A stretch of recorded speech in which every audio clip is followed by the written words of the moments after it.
दोस्तों अगर आपके कीबोर्ड पर इस तरह के टाइपिंग करने में कुछ भी आवाज़ या फिर कुछ भी साउंड या फिर नॉइस नहीं आ रहा है, दोस्तों अगर आप यहाँ पर अपने कीबोर्ड पर इस तरह से टाइप करने में साउंड या फिर नॉइस लगाना चाहते हो तो आप कैसे लगा सकते हो। उसके लिए दोस्तों आपको अपने मोबाइल के ऊपर जो कीबोर्ड जो है सेटिंग का ऑप्शन दिखाई दे रहा है उस पर आपको क्लिक करना है।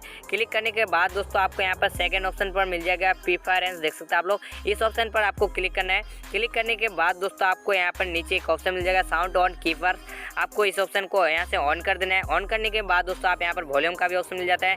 यहाँ से आप अपने कीबोर्ड का जो है टाइपिंग का जो है नॉइस रहेगा उसका वॉल्यूम से जो है चॉइस का सेट कर सकते हो। उसके बाद आपको यहाँ से ओके कर देना है।